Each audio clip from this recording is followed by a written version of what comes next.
All right, pursuant to chapter 2 of the Act of 2023 and as amended in March 28th, 2025, this meeting will be conducted in person via remote means in accordance with applicable law. Every effort will be made to ensure that the public can adequately assess the proceedings to the best of our technical abilities. Despite our best efforts, due to lack of technical infrastructure, a transcript or other comprehensive recording of proceedings will be available as soon as possible after the meeting.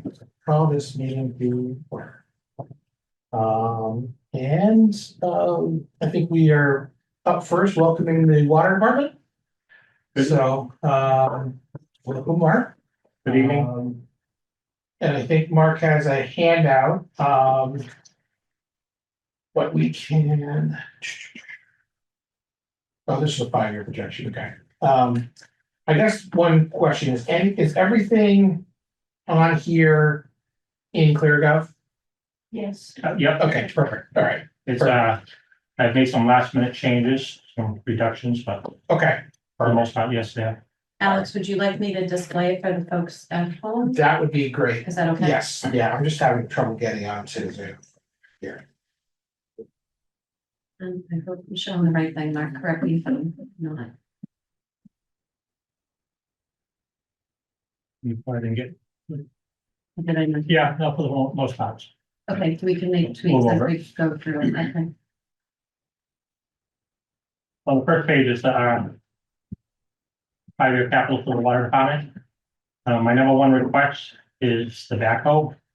And the backhoe is many rust holes in it. And at the last snowstorm this week, it barely made it back to the shop with the cab filled with black smoke. So the mechanic hasn't gotten a chance to look at it. He says most likely it's not worth fixing because I was gonna pass it down to the transfer station. And then he doesn't even want me to do that. So that's my number one request.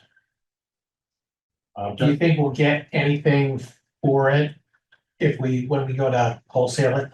I would think so. Okay, The public auction, you Yeah. get something, I'm yeah, not quite sure. sorry. But that, I assume that's what'll happen if we don't hand it down to the transfer station. He says it's definitely not gonna be worth fixing it. Yeah. Just with the price of Caterpillar parts. My second request is the balance of the design services for the PFAS mitigation. So the total design services is 2.93. And last fiscal year, we had roughly 1.33. So the remaining balance would be 1.6 million. And that RFP came back yesterday. So we still have to negotiate with the consultants. So it may not be 293, we might be able to get a little cheaper. But at this point, this will still be another month or so before we are able to get that final number.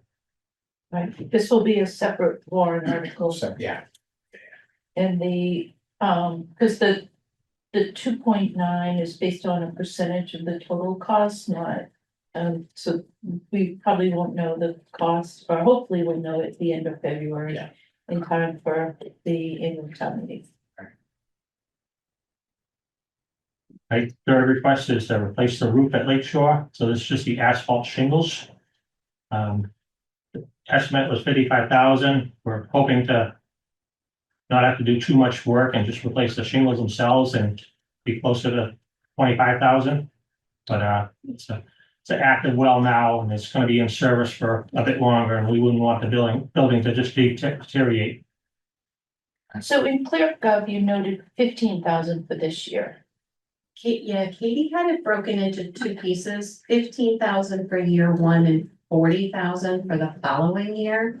And she was hoping to only need to do the $15,000 repair now and then determine whether the additional 40 would be needed for next year. So I don't know if she went over that plan with you. She didn't, but what I'm thinking is that when they strip the roof, they're gonna evaluate how much plywood needs to be replaced. Right.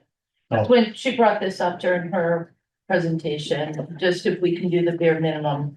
I mean, is it leaking now? Yes. Yeah, it's been leaking for a little bit, so. Very old roof.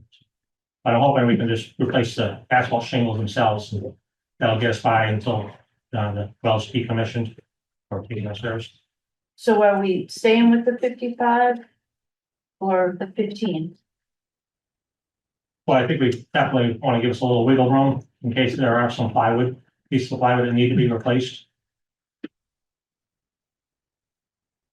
Sounds like 55. It's such a small roof, that's, yeah, okay, well, if we don't use it, but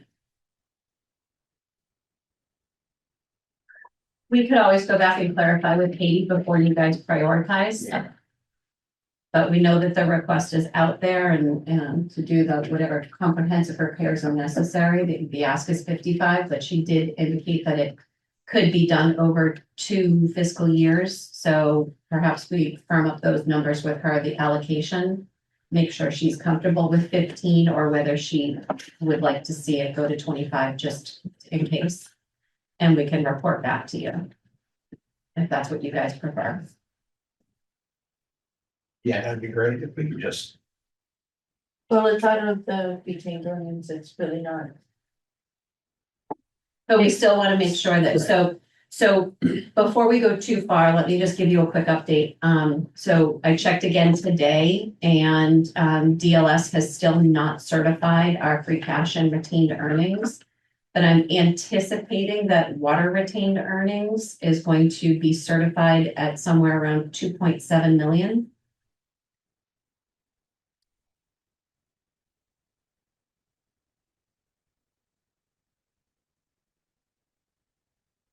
So, one,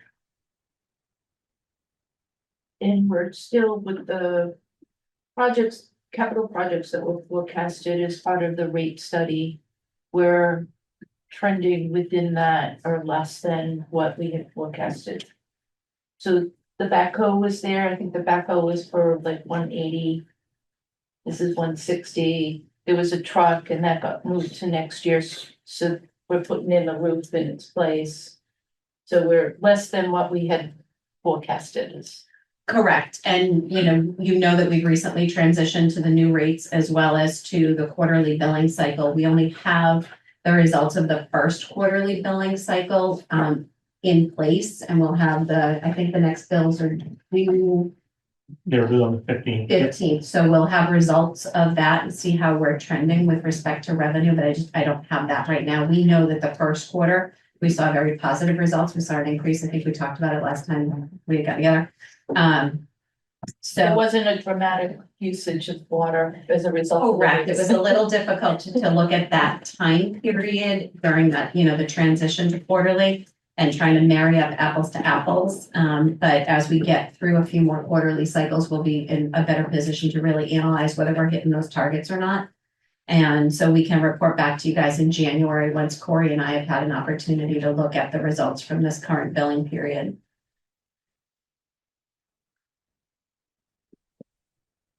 My fourth request is for water mains. There's a lot of old water mains. There's problem areas that we've had. There's some roads that have had new water mains installed, but they haven't completed transitioning all the old services over to the new one that was installed. And that's been like that for quite a long time. But we've got quite a list of areas that need to be cleaned up. St. George, one of those that installed the second water main all the way down and never switched all the services over. A lot of these roads have old cast iron pipe from the 1940s. There's a section of cast iron pipe that goes right through Hall's Corner.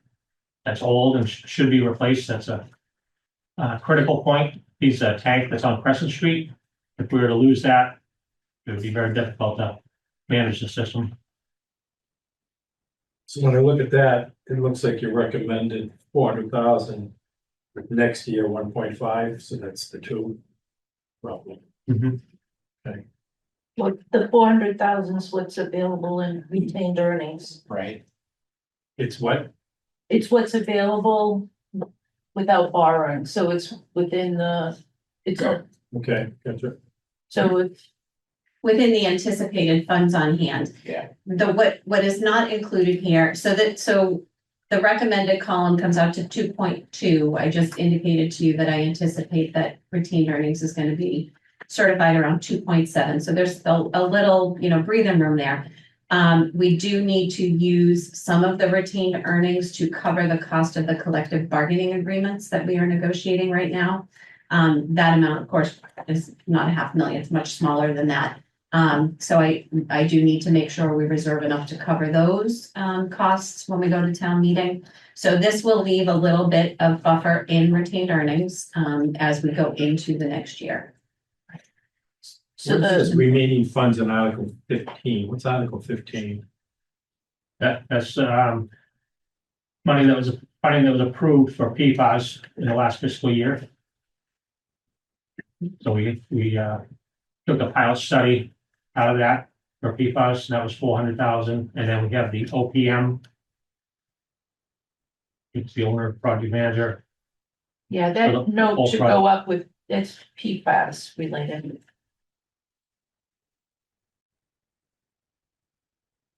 So ideally, though, if we can get that 400 increase to 700,000, we can then do the St. George project. Instead of Hopefully, yeah, I do elsewhere. have 750, I believe, But you need 1.4, yeah. So we can get, so just to keep a close eye on that. If we can get the St. George is the priority.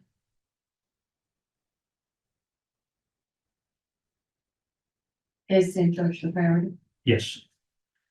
If I don't have the full funding for St. George, though, I would switch over and do House Corner. Right. But then the following year, you need the 1.4, because So, what are you estimating for St. George? it's 1.4, but he has available 735,000. From previous year's water main replacement.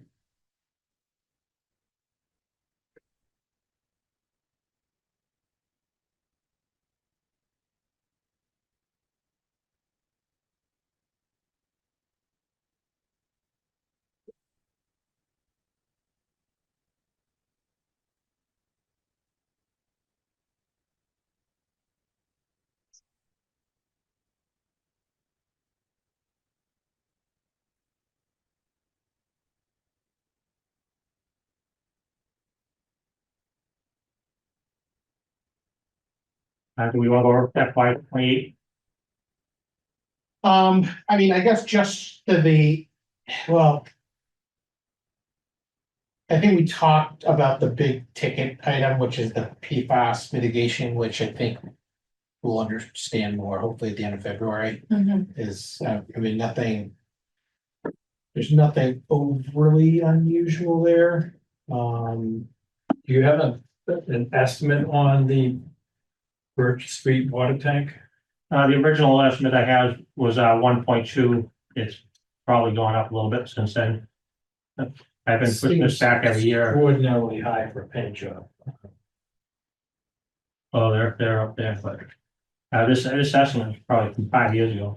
Does How many that- water tanks do we have in town? 2. Where's the other one? It's on Crescent, at, right next to Miles Standish Monument.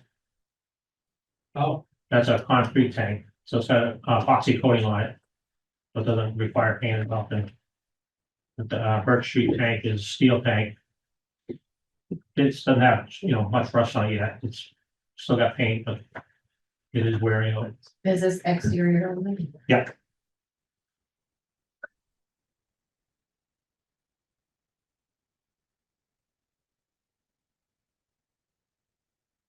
We can move on to the sewer power capital, so second page.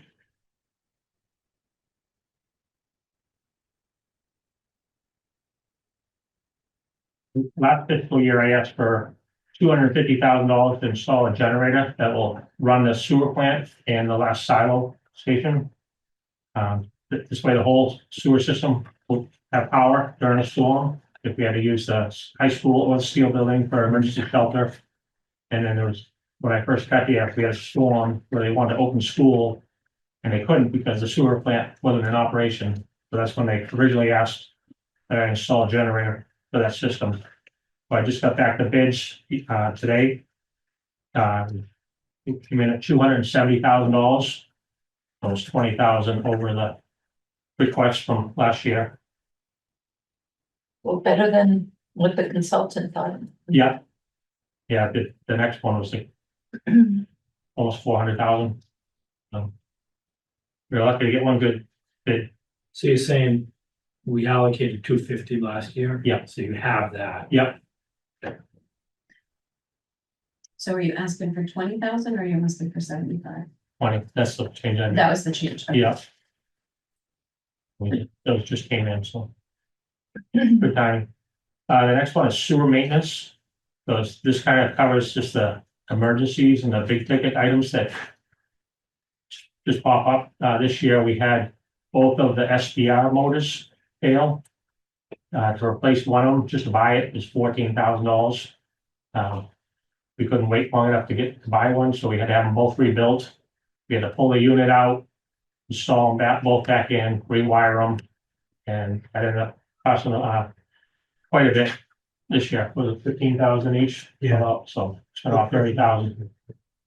So a lot of different things just pop up, and you need that money. Right, you still have funds from last year's appropriation. Yeah. So we're saying skip this year, but we definitely, And as far as the sewer generator, if I don't get the funding, I will still probably be able to move forward with the balance that I have this year. okay. That's important to just do now instead of waiting for another 20,000. Mary, what's the source of funds for sewer? General fund, free cash. General. Yep. Remind me again, is the generator at the sewer facility at the high school? So we have there's 3 lift stations that bring the sewer up to the wastewater plant on Lover's Lane. And the 2 first lift stations are powered off the high school. And then the third one and the sewer plant, the power comes off the steel building, but there's no generator there. Got it. So we're gonna install a generator at the steel building, and that'll power the rest of the sewer plant, Will it also power the steel building in the event that Yep, there's? because that's where our power comes from. Okay. So that was the best location to install a generator. So is there a plan to set up a enterprise fund for sewer? No, Why not? Cause it's all not, it's not self-supporting.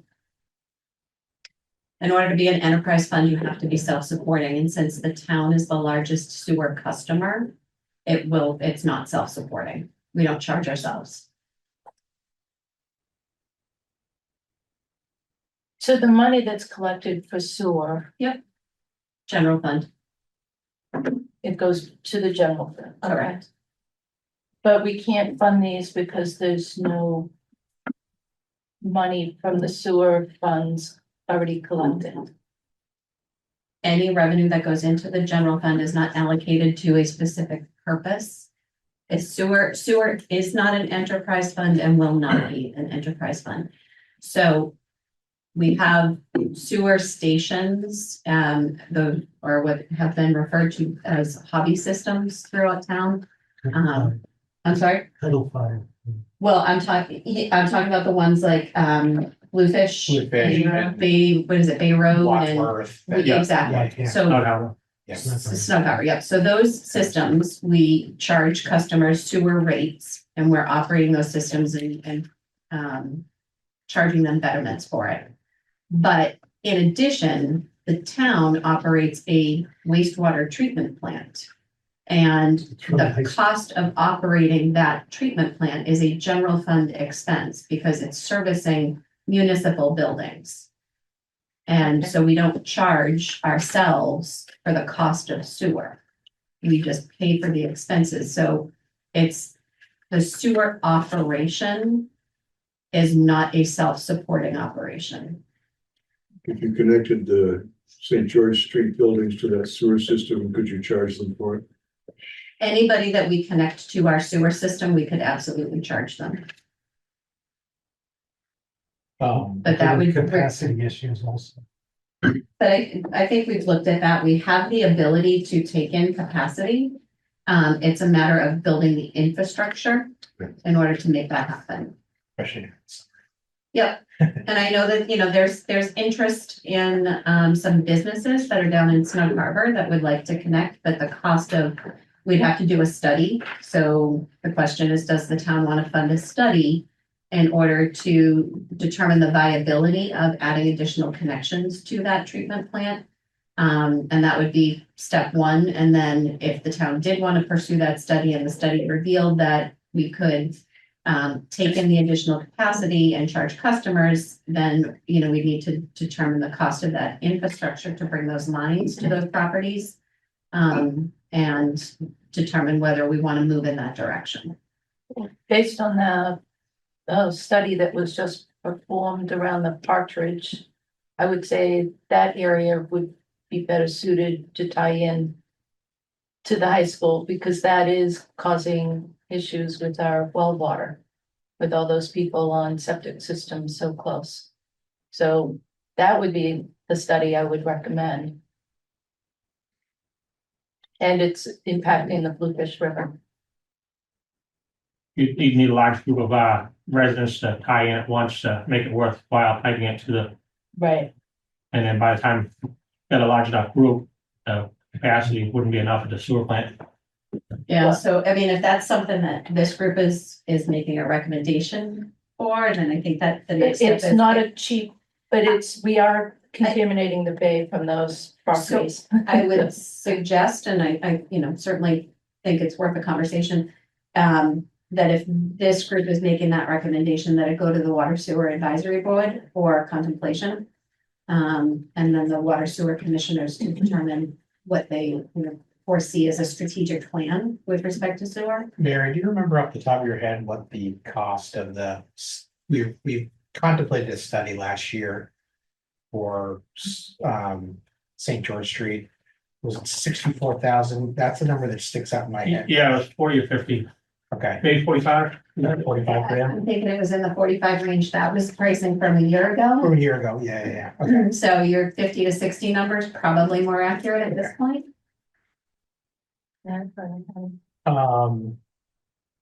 Yeah, I guess the sort of similar question is for the hobby systems that we have, so Bluefish and Bay Road Wadsworth and Snug Harbor. Snug Harbor. Do we have any ideas on the timeline to update or replace those systems? Not really. We have a Title V inspector come in once a year, Okay, and we go through it, we pump it, okay, he cleans all the filters, performs an evaluation. Okay. So far, everything's been good. We did have to do some, Everybody. last year, I thought that the Wadsworth field had failed. Yeah. We were starting to get sewer coming to the top. Yeah. So we dug up all the laterals and we were able to pressure wash them out. Okay. And after evaluating that, it's still in very good shape. Okay. So we've kept up with the maintenance. Yeah. Yeah. On the fields. okay. All right. Hopefully we'll see it coming with the annual evaluations. Right. He does a report, goes to the Board of Health. Because I mean, I guess, do we have a plan for, I assume there are alternate leaching fields for all of those sites? No. There aren't, okay. We'd So have to, I guess, is there a plan if those were to fail? Got it, I mean, we build up the sewer maintenance funding, we found that happen. I got some rough estimates and I think we could replace a field for $100,000. okay, Do we have a location? for them? Or- No, or no, rebuild the if one was to fail, yeah, just talking to some contractors and they think that they could just take out all the stone and sand that's in the existing field, okay, replace it, put the laterals back in, Okay. and they could do it for about $100,000. So as long as we had that sewer maintenance money, okay. we could get by if one did fail during the year. I know, isn't that, the one that's attached to Bluefish would be somewhat hard, because it's in the leaching field under the parking lot, if I Yes, remember correctly. Yeah. yeah, that's kind of a small one. Yeah, it's small, right? Yeah, I mean, we might actually think of comparing the cost of replacing it to piping that up to the sewer plant, because it's Yeah. not very far away. yeah, Or we could even pipe it into the lift stations that from the high school. Yeah. Just go straight down. So we'd have to look at that but that doesn't get much flow. I mean, there's Yeah. only 4 houses Yeah. attached to that. But that was the one we were having a problem with a year and a half ago, 2 years ago, 2 years when ago. Oh, Mark that- and I that's- both arrived. That was the Station, lift right? station Yeah. right on River there. Yeah. That failed. We had a pipe break on the discharge.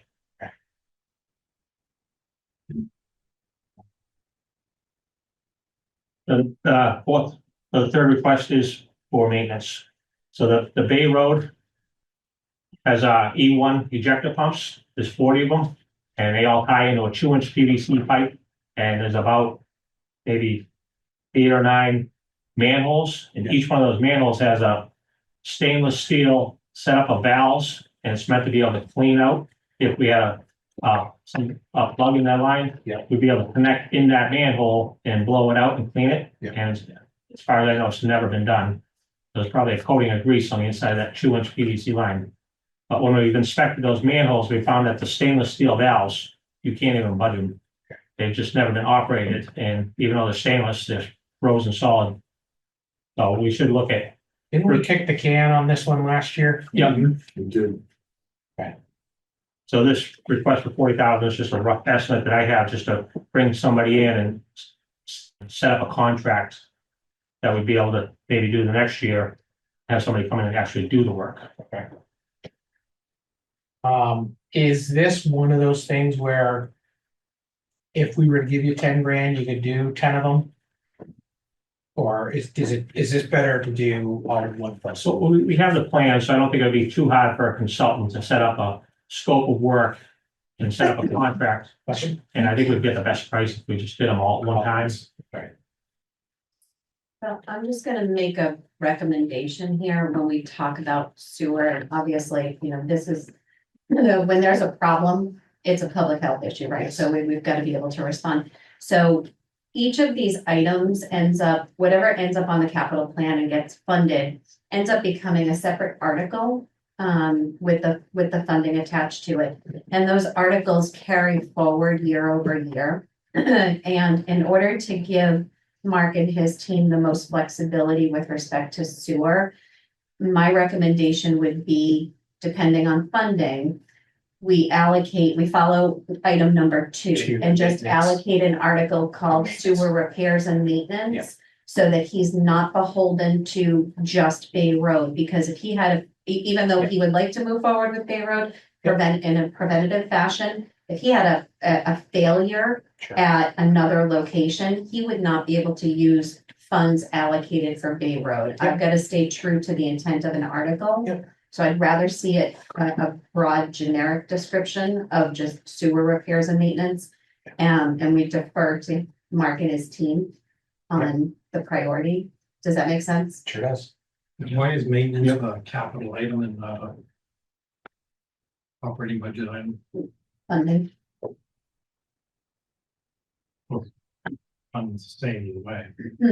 No, Fund. this would be funded with free cash based on what's available. So if we were to, so there's not capacity to put a line item in the sewer department budget of $200,000 every year. So Mark has a smaller budget for repairs and maintenance. I don't know off the top of my head what it is, but I'm just gonna say maybe it's 50,000, right?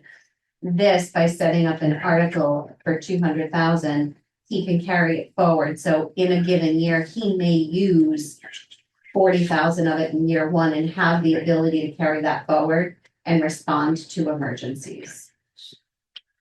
We call it deferred funding. Right. I'd rather not.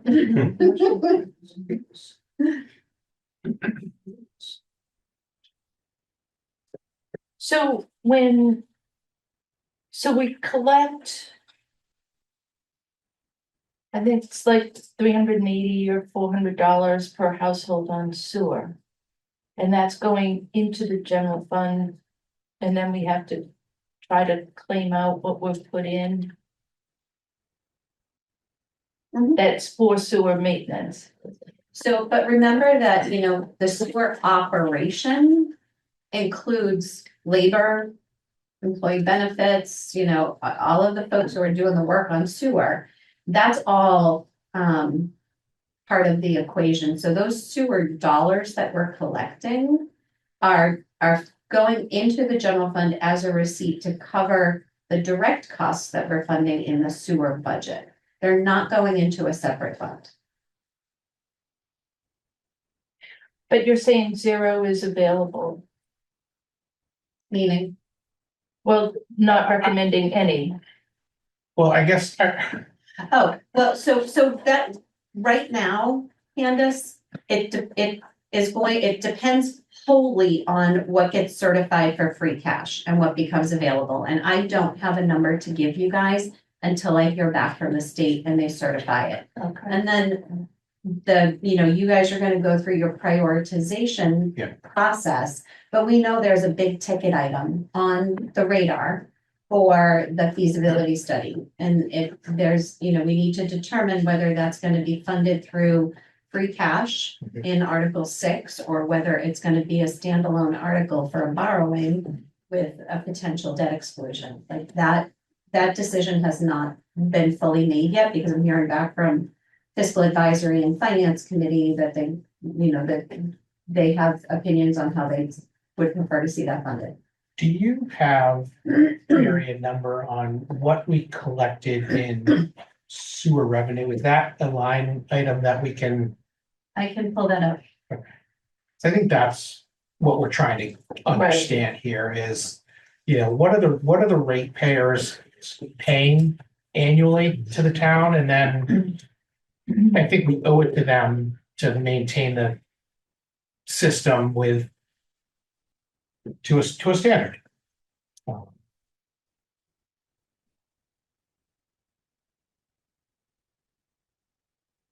So sewer, FY 20. Yeah, I think Vinny, to your point earlier, the sewer maintenance is that annual line item is relatively new. I think Mark, in the past 2 or 3 years, Last year was the first well, year. okay, last year, and we sort of treated it similar to the annual pipe replacement on the water side. That's sort of a similar look and feel. But your point is taken, well taken. Well, I just think that, we're discovering each year that maintenance is one of the first things to disappear on the operating budgets. And it's all in the upper capital. Yeah, we have an aging sewer system, which is. I wouldn't. There's not a finger pointing exercise, it's just. But to that point- It seems like we don't. I would disagree respectfully, only because the sewer department's operating budget did not have $200,000 in there for repairs and maintenance that we have taken away. It just has not been in there. Well, yeah, it's always one of the first things that gets removed, Or not thought of. not thought of as probably a better way. Right, it never was. We're in- not- It was not in there. We only have so much money to Right. fund the operating budget, and one of the things we're not going to put in the operating budget is adequate maintenance. So here's the numbers I've highlighted in yellow of what we have taken in for actual revenue for sewer. So those are, and that's the That's the rate pay, what we receive from the ratepayers rate are payers. putting in to maintain the systems that take. Well, it's more than that, it's also recovering the cost of they're paying the betterments well, I would of assume, the install too. I would assume that betterments are separate than this, The or are betterment, they over? Betterments are separate. the betterments are going into the receivable line. Hang on one second.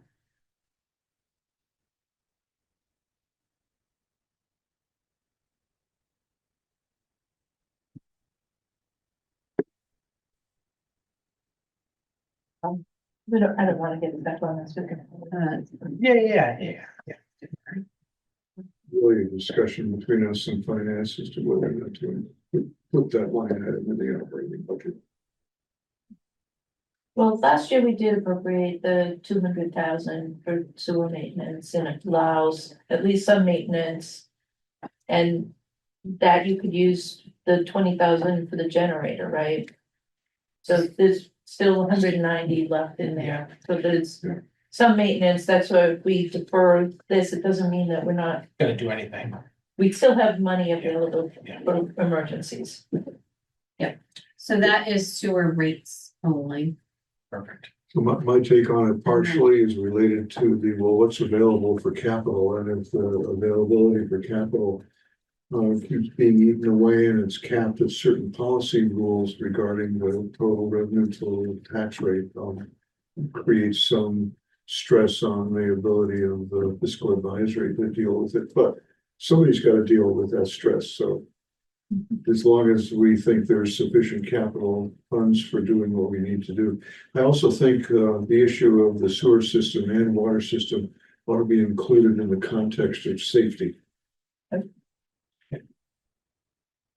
Thinking about prioritization. And Mayor, we don't have to do it right now, but if you wouldn't mind just getting back to us on that. I would be interested in a breakdown of the sewer annual revenue as it relates to, 'cause I think Marshfield gets a piece of it. And this is it right here. So this Okay. is their budget. So the sewer department's budget is right here. Marshfield is the largest expense at 197,000. Okay. And So then, there's, moderate monies in nominal, I should say, monies in here for maintenance services. So we've got buildings and ground maintenance at 16,000, equipment repairs at 28,000. Down here, we've got buildings and ground supplies at 3,000, equipment maintenance supplies at 25,000. So those monies are used for repairs and maintenance. yeah, So it's never been at the level of 200,000 in order for it to be cut back. It's always been funded at or about these levels. I guess the question I would have is if we're paying Marshfield Sewer let's call it $200,000. Yep. And I think we collected in around 183,000, if I remember from the previous slide of. So I would think I would think that the sewer revenues would be from all four systems. And the Marshfield, I think, is only paying out on one system. So are we not collecting enough from the rate payers to cover at least the Marshfield piece of it? So we were not. That's why we did the rate study in order Okay. to increase the rates. Okay, Correct. and those have gone into effect, the updated sewer rates They went in the spring. this spring, okay.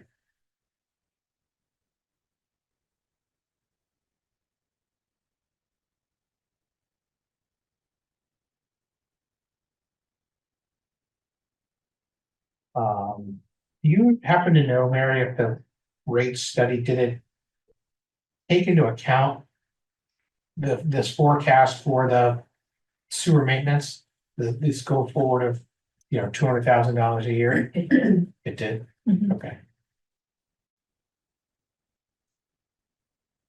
I did a compare. And everything was predicted, the sewer was a lot less, so everything that was in there. Shown as 0. But yeah, I did a compare, Okay, all right, because that's, I wanted to make sure, are we following? Did the rate study forecast the capital? capital, I did. okay, perfect, all right. All right, Mark, where did we leave off before I sidetracked us? So that was FY 27. Okay, So if there's any questions for FY 28. One thing is the portable generator. But we have a tow behind generator that when we lose power for a duration, we can move it to the Snug Harbor, Bluefish. So there's 6 different lift stations that we have to power up during an extended loss of power. And this generator is very old. The company that's been working on it says, we shouldn't count on it. And for a long time, so in the future.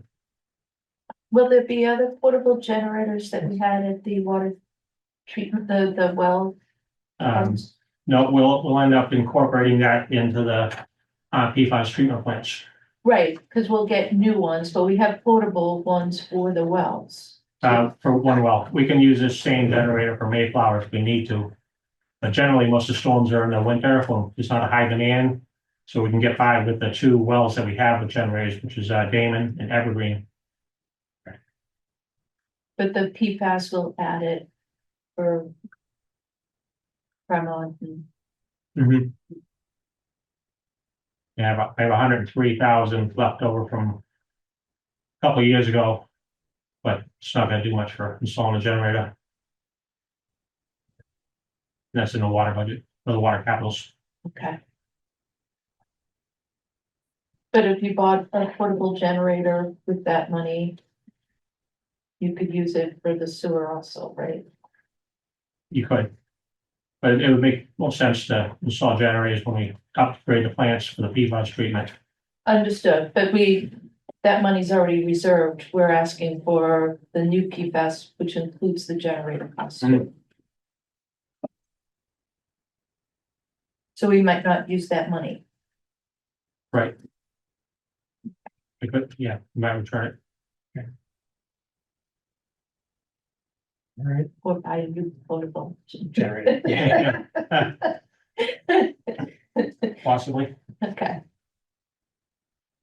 all right, anything else from Mark?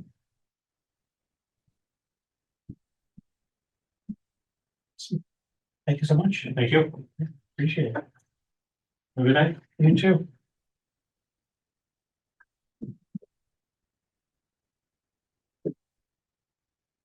Is there any to show them slide there? I do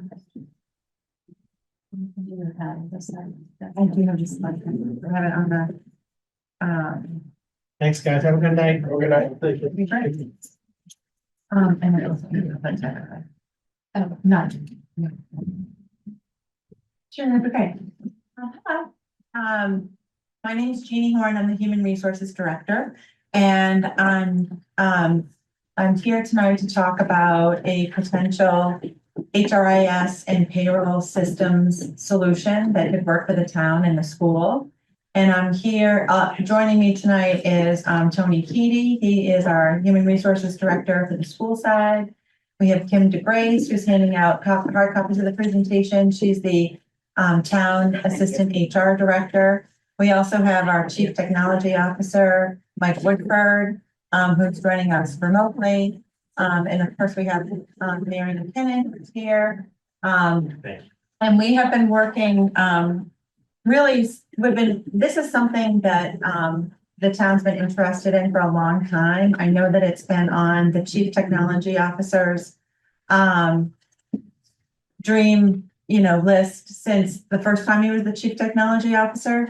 And we got really excited at the Massachusetts Municipal Association trade show in January. And there were a few of us there from the town that were just making initial inquiries with some of these providers at that trade show. And then the HR department's been scheduling meetings with the players in this space. We've been talking to them since June. So we have assembled a group of stakeholders for this to kind of take a closer look at this from both the town and the school side. So we've got the superintendent of schools, the school business and finance director.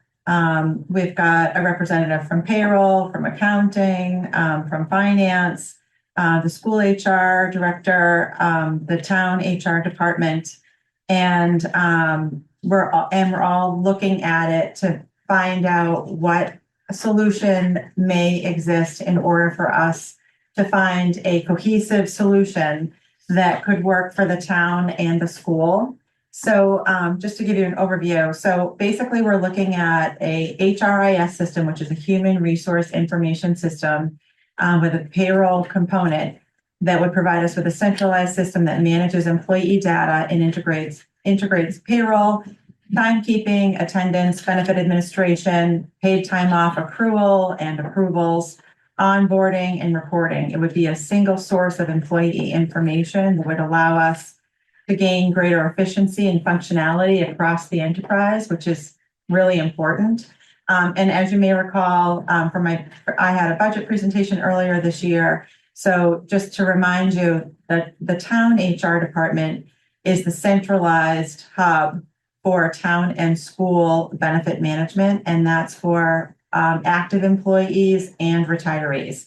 And then both the school has a centralized HR functions for everything else, and so does the town. So that includes recruitment, employee onboarding and offboarding, training and professional development, employee relations, labor relations, policies and procedures, benefit and compensation benchmarking, compliance with federal and state laws, performance management, workplace investigations, reasonable accommodation. So there's like a whole litany of things. But most importantly are what we're required to do by law and compliance with the various leave requirements and the whole variety of benefits that we offer. So from the presentation perspective, I'm going to be looking, so basically I've just defined what it is. We're going to be talking about why we need it and what the status of the search is and what the estimated costs are. So, and feel free, anyone who's on the team, to jump in as we go through the presentation. So our HRIS and payroll system, the town has an HRIS system that is kind of a sidecar to our payroll system, which is Harper's payroll system. The town and the school share the same payroll system. We're basically cost centers under the same umbrella. So both the town and the school have separate applicant tracking. We have separate onboarding for employees. Again, all the benefit administration, it's automated to a point and it's all electronic to a point, but it's not able to fully integrate with our payroll system. So there's a lot of manual getting it across the finish line activity. And the school has a much more automated time and attendance system and a time off approval through various software that they're using. And both have an employee self-service element. So we have very limited employee self-service with our existing payroll system. So employees can see their check, they can see a copy of their W-2, they can change some minor things, maybe address, but they can't, there isn't a lot of functionality with that, but it's light years ahead of where we were. And that's true for both the town and the school. The town and the school both handle performance evaluations differently. Many parts of the town organization, the performance evaluations are manual and hard copy. For our non-union population on the town side, we use a platform called Hello Team, which is actually an employee engagement platform, but it has a performance evaluation element. So that's what we use for all of the personnel policies employees. And then I already touched upon the local, state, and federal reporting compliance requirements, and that takes a lot of work. Some of it is, so basically our Harper's payroll system is our system of record for all of that data. But again, we have workflows, but they're not fully automated workflows. So if we had a integrated HRIS and payroll system, we would have more automated workflows and we would gain more efficiencies. And it would save a lot of time, and we would have a document management system as well. I just. Yeah. So on this slide here, I think you guys can hopefully see that. In the lower left-hand corner, all the systems that Jeannie just referenced, and the versions that are being used by the town and versions being used by the school. Our payroll system is called Harper's, and so it's a service bureau, and it's a SaaS operation, and it's obviously critical to our organization. But there's limitations in the existing payroll system that are posing some fairly significant challenges when we go to try to do historical research and historical analysis on some of our payroll records. The Harper system just does not track that history. And so what we're looking to do is try to address some deficiencies within our current toolkit that we're using. But more importantly, to increase the efficiencies that we have across the organization. So we're trying to consolidate, first and foremost, town and school functions onto similar software.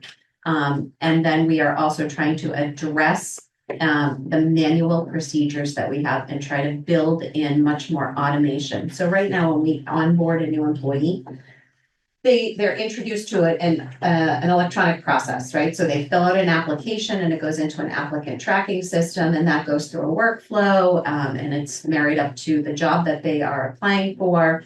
And then when that person is offered a position, there are certain sets of documents that they fill out electronically, which is all great. And then it gets to a point where that automation stops, and it then becomes a manual procedure to get that data that we've collected from the employee, which benefit programs they want to enroll in, how much their deduction is going to be. And there's a sort of a hard stop from where that electronic workflow ends to getting that information into our payroll system without manual intervention. And when there's manual intervention, there is a potential for human error to happen. And what we're trying to do is to find a robust solution that allows us from the point of initiation with the applicant all the way through the onboarding process to get them into the system to receive their first and subsequent paychecks. And on the back end of all of that, once we started to employ people and pay them, we are required to capture a lot of data regarding our employees, because we have to issue annual ACA forms for the Affordable Care Act. We have to comply with EEOC reporting requirements and the demographics of our labor force. We have to supply a ton of census information to our OPEB actuary every year. We have to supply information to our pension systems, to our auditors.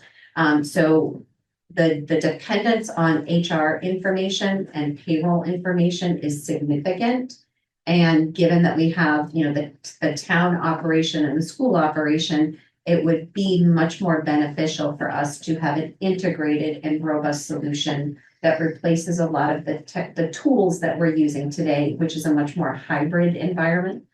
So we're in the process right now, as Jeannie said, of receiving demonstrations from a number of software vendors that are out there to see what the capabilities are.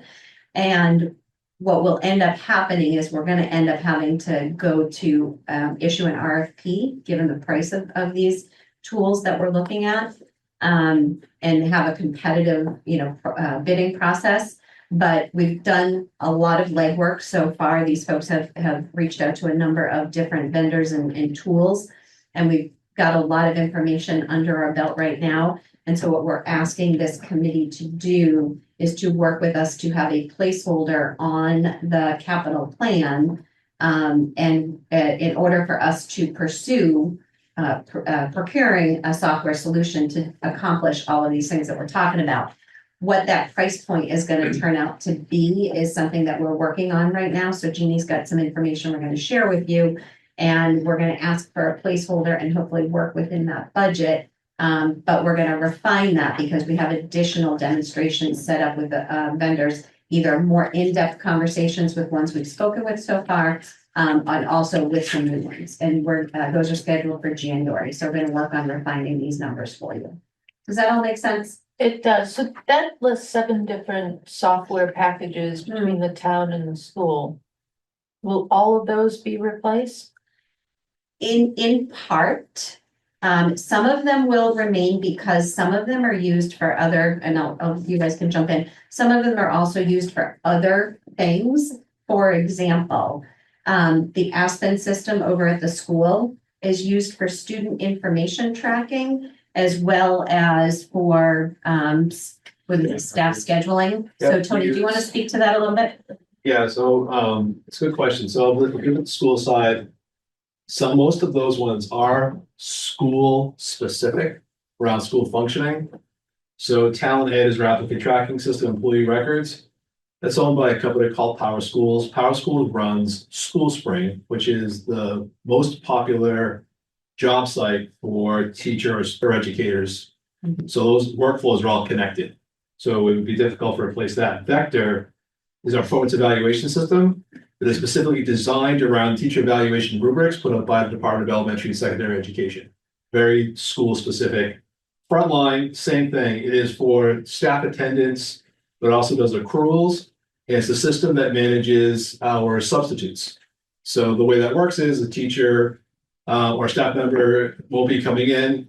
They went to the system, they log in, and the system automatically starts calling substitutes or contacting substitutes. So that's school specific. And then, like Henry said, Aspen contains student information connected to staff information. So we sort of use Aspen as a main way to sort of track some of our staffing information, but it's also connected to Talent Ed, which is where I keep the bulk of our employee records. So hope that answers your question. Is there any of the solutions you're looking at? We might integrate more of these? So that's what we're hoping. I think when we're talking to the vendors, those are the questions that we're bringing up. I think some of the issues that Jeannie brought up are exactly what we're looking to do. Is like there is a disconnect when we onboard a school employee to make sure that we can get their benefit enrollment information. For example, we will collect all the forms, but basically it's a manual process for us to collect the forms, then hand them over to the town side, then manually incorporate them, or manually put them in. It's a very sort of like time-consuming process. And like Mary said, the more human interaction, the more prone to error, which then in turn can cause the employee not to feel supported. Like a lot of issues that play into this that we want to make sure we can do better. But the school, ideally you can integrate it, but likely you would remain with all the software that you have now. Likely, but what we're finding is most of these, the main systems we use, Frontline, Vector, Talent Ed, when we reach out, we do believe we'll be able to sort of connect them with the town systems better. The exception that Aspen is one of those systems that doesn't tend to connect well with others, but allows more automated connected and updating and better communication between the two systems, especially like Harper's is a good example. We really would like to see a better connection between the payroll system and like our accruals, if we can make that match. This sounds exactly like the challenges to the medical records industry automation. There, the issue is where's your authoritative, responsible, foundational data? And how do you integrate the systems across each other so that they're responsive? It's not a small challenge. I guess why I was asking that is if we're paying 7 different software companies licenses every year, is there an efficiency if we're going with one? But it looks like the only things we would be really eliminating is the ones on the town side, be 1 instead of the 3. Generally speaking, that's probably what will happen. I mean, you would possibly have integration, but you'd still be paying those software fees. There may be modules of, and that's what we're looking at, is on the schools. So on the town side, you're right. What we're trying to do is consolidate and replace these hybrid systems with a more robust solution. On the school side, there may be modules of some of these systems that we may be able to integrate, but we would not be eliminating these software products because they are also used for other significant purposes in the school department. If it's possible, we talk to the vendors, we do ask the question about employee records. Where we store employee information and how we store it it's not significantly different than what the town does. The connection really is the way that the workflow goes when somebody applies for a position through School Spring. School Spring connects them straight to the talent applicant tracking system, fills in all the information, uploads the licensure information that we need, which then automatically feeds into our employee records. If it's possible for us to consider alternative ways to get that information other than using employee records, we're open to that discussion, see if it can work smoothly. But that's really a question for the vendors. And one of the other things is, so if we sort of flip over here to goals, sorry. no, that was great. You're okay, might keep going a little bit. Sure. One of the goals on the town side is we do not have a lot of automation between some departments and our payroll system. So everything comes down to time and attendance, right? We track when people are working and when they're taking time off, benefit time, et cetera. So there are some departments where there's a lot of data that needs to be captured, and it can be pretty sophisticated data. And I'm specifically referring to departments like the police department, the fire department, and dispatch. Police department, we have people who are on regular patrols, we have them on details. If they work holidays, they get paid according to different rules. There's overtime, there's double time, there's, lots of different things. And so they have their own scheduling system that schedules their officers on their shifts.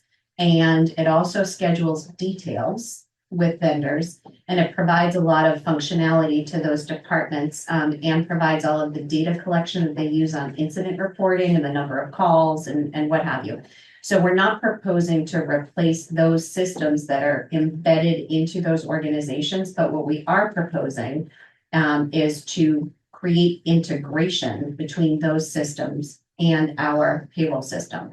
We should, right now, those departments are managing those systems, producing reports of actual hours worked or hours taken for benefit time, and sending those manual records over to the payroll department, who are then entering them into the Harper system.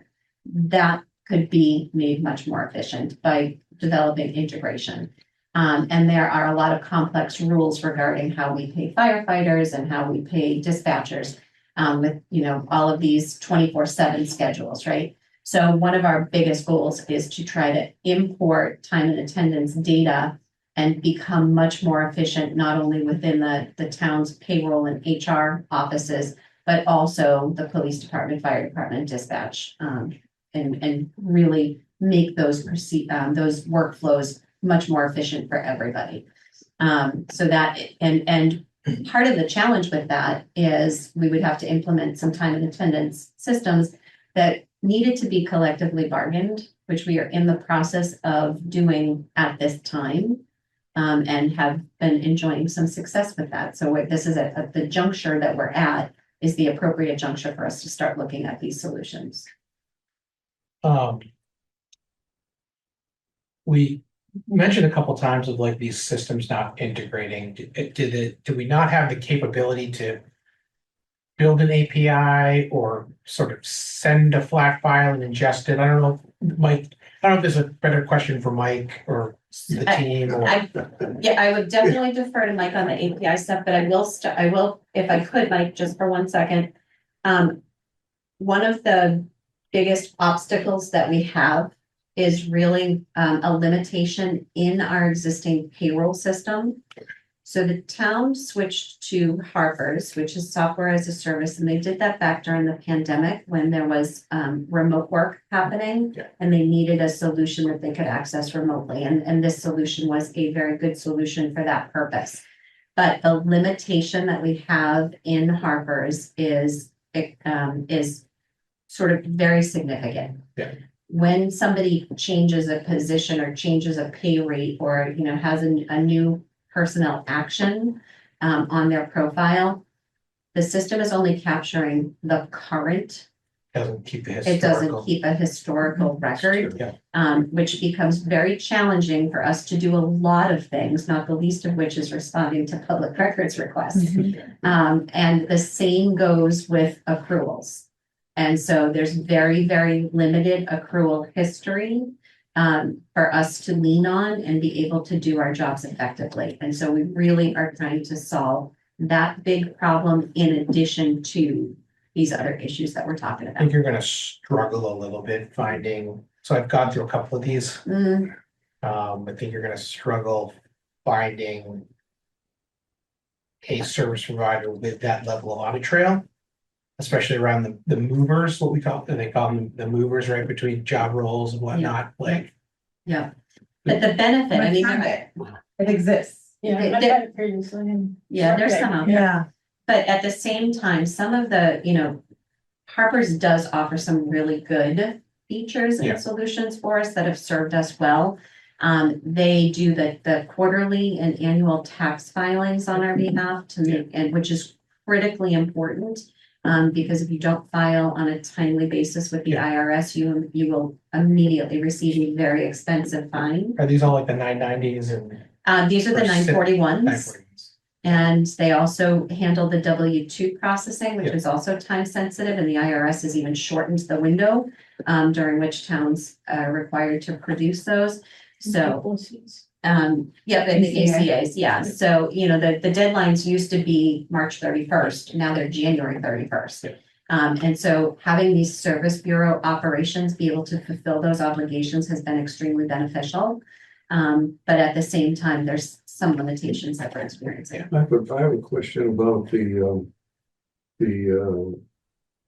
people who would respond to an RFP. What does that community look like? It was chaos when we started this in medical records. And it took like 15 years for it to settle down to 2 or 3 vendors that understood the whole big picture and the interfacing and would be able to generate messages across networks that were being integrated through several different systems. So I'm wondering, what does that vendor pool look like out there? Does it look like can solve your problems? Or Yes, yes. Yes. you'll have standards that you'll apply to all of the vendors that could respond to it? Yeah, we started off, we initially took a look at about 6 providers and we've demoed 3. Yeah. So you have to go through a lot of hoops to get to the demo. Interesting. And then once you get to the demo, you get the pricing. So there are 3 So far. so far, 3 very promising and well-known and utilized municipal facing providers. There are municipal facing providers, not necessarily general ones like Epic or the others that are used. Well, in- UKG could probably do. Yep, that's one of them. There. So without naming companies. Yeah. Salesforce Because what will or- happen is we will issue an RFP that will get posted in the central register. Yeah. And be available for any interested party to respond to. One of my takeaways from the discussion is that you may not have good accurate representation of the same person in 2 different systems, which you need to get rid of. Otherwise, you're ending up with who's who where. And I think Mike had wanted to say something. Yeah, Yeah. please. Oh, sure. Yeah, thanks. So yeah, to your point, Alex, yeah, I think the API integration across these platforms is going to be difficult and if we're not intentionally kind of pursuing it from the beginning, right? So my feedback and part of the team or the role that I played really has kind of been to suggest that we step back and look at all of these functions, working with the town and school players to say, we have master data records, we have recruiting and applicant tracking, onboarding and offboarding, timekeeping, payroll, benefits. Those are all really like HR functions, and we want them to play, in my mind, with finance functions as well, right? Kind of all the payroll pieces and the reporting pieces and the auditing pieces that go together. So like my firsthand experience in recent years has really been like on the private sector with ERP systems, right? That look to kind of integrate like our HR and our finance components. So that's kind of where my head has been. How do we put those 2 pieces together, and how do we use that kind of as a qualifier for them, right? Like we need native API integration. Like we don't have a full-time developer that can sit and kind of map these databases across each other to make sure that these very important tools and functions are working, the way that they need to work. So that's kind of my thought. From the API perspective, I think we need to have that as a qualifier that they do talk to each other. And I think to Tony's point, we're hoping as a group, I would think, to eliminate as many of these tools as we can to find some commonalities. I don't believe that we have one tool out there that's going to exist from an HRIS perspective that's really going to hit everything on the head. But if we can minimize as many of these as possible, and if we can kind of guarantee and qualify that, they're going to speak to each other via a secure API, that would really streamline a lot of the manual work. And as Mary stated, the potential errors that may or may not be happening, as we transpose things. So And then I'm also trying to ensure that, from the security side, that we're covering our identity pieces, right? That we're looking at our MFA and that we're looking single sign-on and that we have good auditing and compliance and continuity pieces. So yeah, it's a team effort, but I think Alex, you probably hit that on the head. Like it's a challenge to take 12 different products that I would guess, and please feel free to keep me honest, anybody, in the discussion that have all sort of come on organically one by one. And now we're hoping they all work together, and it simply doesn't work that way. So this effort collectively, in my opinion, is to really step back and take as many of those pieces as we can to put them in one system to create that efficiency and automation, for the operation as a whole. Do we have an identity and access management tool like that that you're using currently that could tie into an HRIS system? Yeah, I mean, so for our IDP as a whole, you know what I mean? Like Azure is really where we're playing most of the time, like cloud-based Microsoft. And then our MFA component is Duo. So those two are really where we're looking to tie in, or I'm looking to selfishly tie in as many things as possible. But I mean, you don't have anything like an orchestration engine, like a SailPoint that's gonna be able to coordinate between a HRIS system and your AD environment? We don't have a third-party broker in there, no. You know what I mean? We've been tying directly for the most part. I mean, that's not totally true. Like Duo is kind of sitting in front of that for some of the applications and has some of that functionality, but no, not like what you're speaking to specifically. We looked into outsourcing at all, Outsourcing the whole HR the HR function, function. we have, on a very surface level, it is extraordinarily costly and we lose control. And it's not something that is appropriate for our environment really, but I have looked into it. And it's not really workable for the environment that we have. And I'm not so sure you'd be able to outsource everything. I mean, issues arise every single Yeah. day. I would say a lot of our response to employee interactions are personalized. Mhm. We face a lot of unique situations that there is no one. I think it's quite true of every firm. I mean. Yeah. There are, like my old company, HR Solutions, out of Fidelity. Yeah. I don't even know if they're still in the business anymore because they were running extreme challenges. Yes, It's very hard to be Yeah. comprehensive for, Mhm. yes, like a municipality, you get the teacher side Yeah. versus the rest of the employee Yeah. side. I would Yeah, think and that's I a challenge, actually- but I know there are companies out there that. yeah. And I actually worked for Fidelity Investments for 14 years. I was part of HR Solutions, so I was Okay. lead management. There you go. So, and that's, I know that Fidelity creates HR products that they turn around and sell to companies. So I'm very familiar with that business model. But there are, other functions like collective bargaining and other things that happen under the HR umbrella that, you wouldn't be able to. We need to have boots on the ground here to know what the organization. Yeah, Well, you're not gonna get anything that's gonna do everything anyway. Right, It's what Mike was just saying. right. What can you get that captures the most? Mhm. yeah, it is extraordinarily costly. Are you looking at a LMS element too for your HRIS system? Learning management system. Yeah, So that's an interesting question. And again, because we're a municipality and because of the relationship because of the insurance that we have through Massachusetts Interlocal Insurance Association, it's an embarrassment of riches. We have so much training available to us Mhm. that is part of the insurance offering.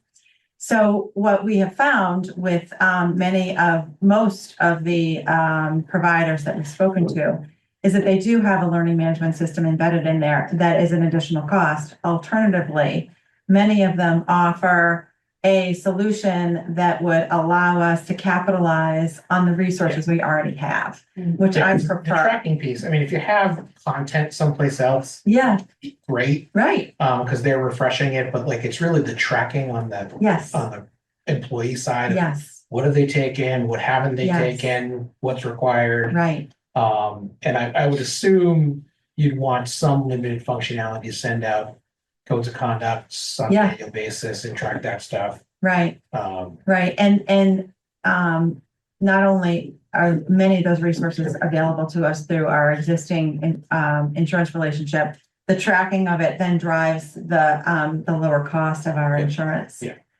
So it's But a lot of the amazing. training that our departments face that they need to take part in is really based on the individual associations that we belong to and wouldn't really be part of a learning management system. You know, treasure collector goes to these specific seminars and. yeah, like personal development stuff is outside. I'm talking about like core Mandatory. mandatory. Right. Conflict of Yeah, interest and. Sexual ethics and- harassment, Yeah. like Yes, so code of the- conduct. Yeah. Mhm.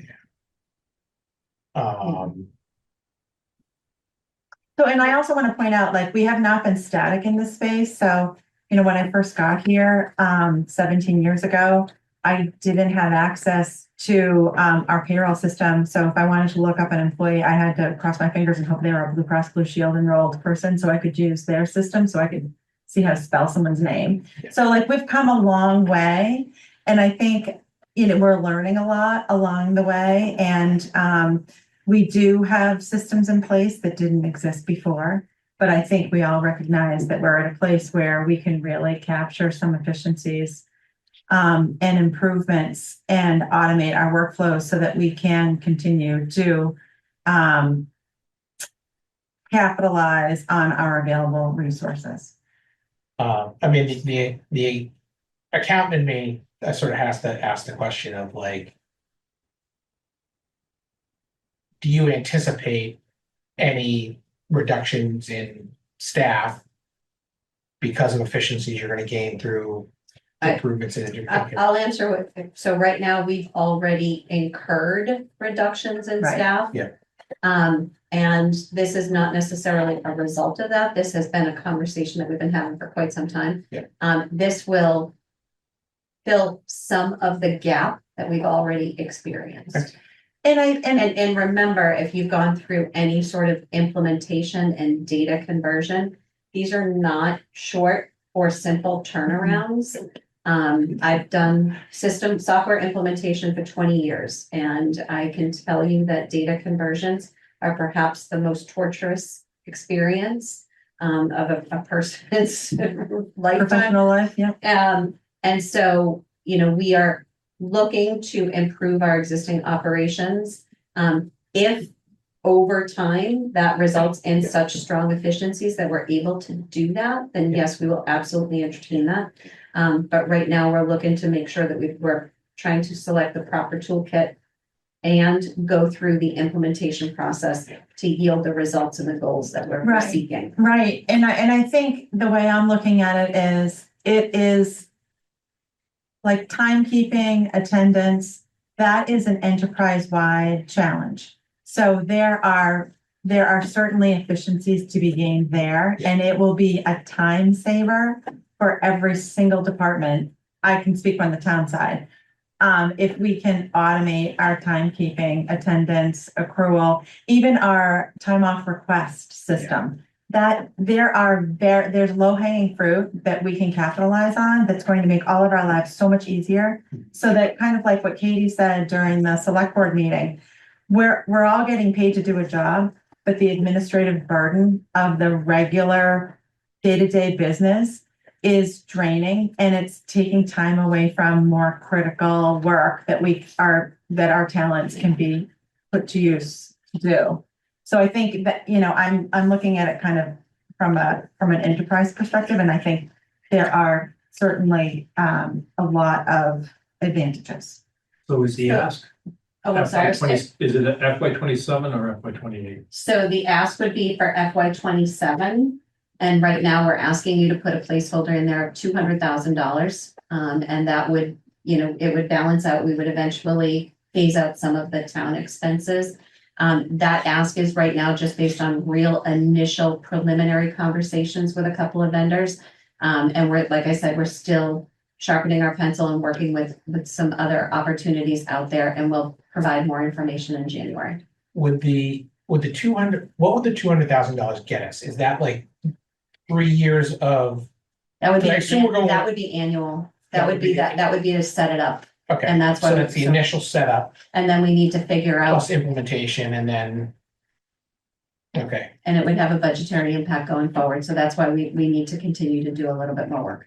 okay, Mhm. all right. And I assume you'll sort of model in, to Candy's point, like any license.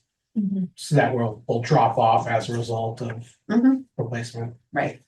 Okay. Anyone have any questions, comments?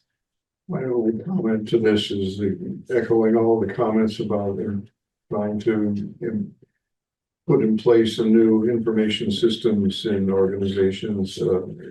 It forces you to actually rewrite your business rules because all of a sudden you find conflicts between X and Y where it was never resolved or needed to be resolved until there was an issue that came up. So my sympathies go to you guys, and I'm happy to support $200,000 for improving the information base of the town. That would be great. Yeah, my only comment is, I think HRIS systems are critical to running a business. I guess my one word of warning to you guys is don't get,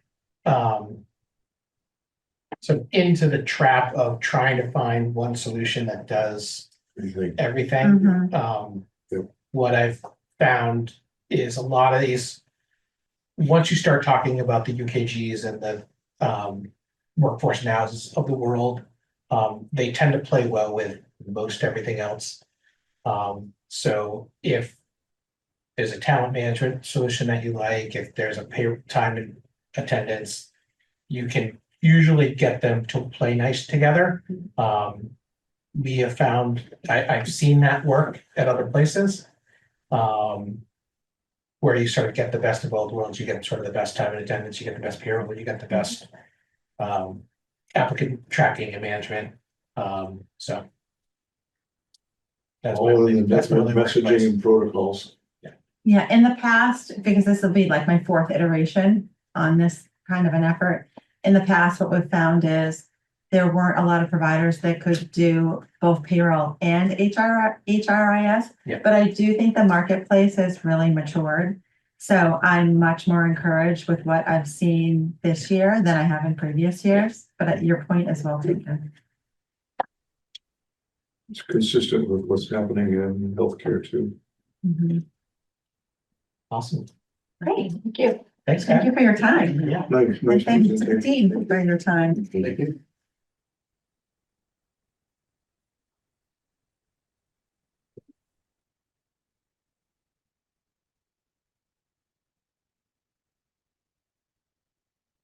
Monday morning, I tally up employee hours in Excel spreadsheet. And we send it to payroll. It is mind numbing. I have 3 employees. It takes way too long. Yes, Yeah, I'm just about to do the same. yeah, So, for 20 employees, so. yeah. Well, the yacht club put in place a new payroll system. And instead of payroll taking 2 days, it took 2 hours. Yeah. That's a great return, investment. Thank you very much.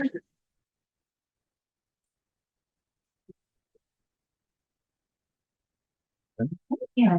You guys need any like sort of bigger picture? For you guys. We're gonna. You're welcome to stay here right now. Yeah. Did you miss me, my opening remark? We submitted it on November 17th. Today is December 17th, and it's still not certified yet.